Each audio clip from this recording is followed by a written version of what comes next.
Number one quarterback in the class of 2026, Jared Curtis, is going to be a Georgia Bulldog. Gave his commitment just moments ago. What does it mean for Georgia? I mean, how big a deal is this for Georgia? What are they getting in Georgia? Why is Jared Curtis a fit for the Dogs? And what could it mean for the future in Athens? We'll talk about all that right now. If you're a Georgia Bulldog fan, make sure you are subscribed. College football, nothing but college football year-round. Appreciate you all in advance for being locked in. Get at him on the socials, Instagram, Twitter, at JD PicKell. What do you think of this get for Kirby and Mike Bobo? Because that sounds like it was a big factor in this commitment for Jared Curtis. Mike Bobo, for all of the flack he gets for from the Georgia faithful, dude knows how to dial it up with some quarterbacks. Okay, just ask Aaron Murray, who is the SEC's all-time leading passer. Neither here nor there. Sounds like that was a pretty impactful part of Jared Curtis deciding he wants to be a Georgia Bulldog. On top of that, between Georgia and Oregon and the guys from Nashville, it's like, man, takes a lot to go to the other side of the country. And Georgia, I think Oregon made this a bit of a choice for Jared Curtis, but still for the Dogs to win out, it's tough to blame Jared Curtis for wanting to stay home. So like I said, number one quarterback, five-star guy, accounted for 58 touchdowns a year ago at Nashville Christian, 18 of those on the ground.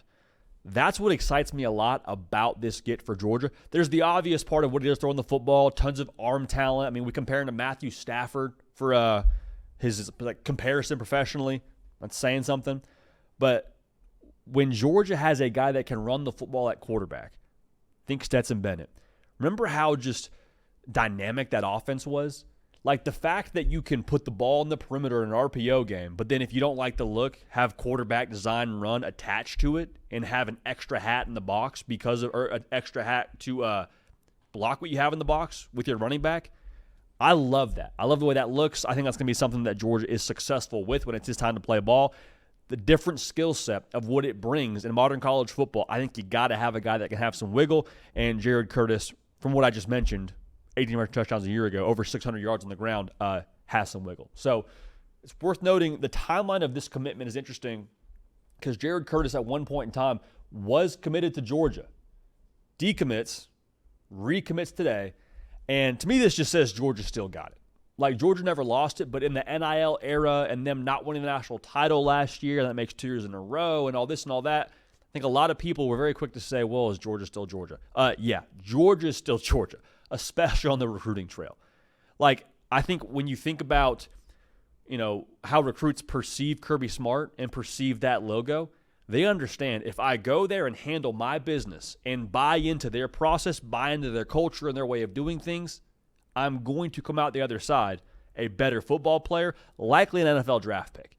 And that's kind of the next step here for Georgia, I think, here when you talk about a Jared Curtis. Like, I think if you were to weigh who this commitment was more important to, I would have said Georgia.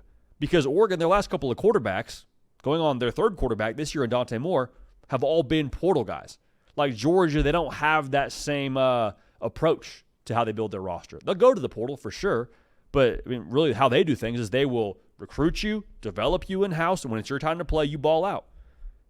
If Jared Curtis has the success he's capable of having, this is going to be a signal fire to the rest of college football that Georgia is turning into I don't know if quarterback destination is necessarily what you would say, but I think depending on what Gunnar Stockton does and, I mean, how you perceive that whole situation in Athens, it could eventually turn into a quarterback opportunity for the Dogs. I think when you talk about Kirby Smart and his evolution under, the pretense of what modern college football is, it kind of reminds me of the Nick Saban revolution that he underwent, or Nick Saban evolution, that he underwent with Lane Kiffin and Steve Sarkisian. There was a very obvious point in time where Nick Saban realized if I want to keep my same standards of winning national championships as our goal, I have to adapt to the modern landscape. And I think Georgia has made an effort to do that, but it hasn't matched up to where they have the wide receiver talent and the quarterback talent at the same time. You had Carson Beck, and he was really good his first year as a starter, but you had Brock Bowers with him, Lev McConkey with him, and then this past year you had Carson Beck, and you didn't have the proper wide receiver talent to maximize what he was, in my opinion. Now with Jared Curtis and the way they have stockpiled talent at wide receiver in this most recent class on the recruiting trail and what it's going to be, I have to imagine, in this class with Jared Curtis and how he attracts talent, I think they're going to be a lot closer to being synced up with having the right quarterback, right skill talent, Kirby Smart still your head coach. Defense will always be what it is there. I think this is going to be Georgia 2.0 with Jared Curtis now. Committed, in the boat, yet again for the Dogs. And I think this is a massively impactful get for all those reasons I just mentioned. So, Georgia fans, let me know, how do you feel about this commitment? What do you think it means for the future under Kirby Smart? What do you think it means for Georgia Bulldog football in this recruiting class? Let me know. Appreciate y'all. Love y'all. We'll keep this party rolling, and we will see y'all next time.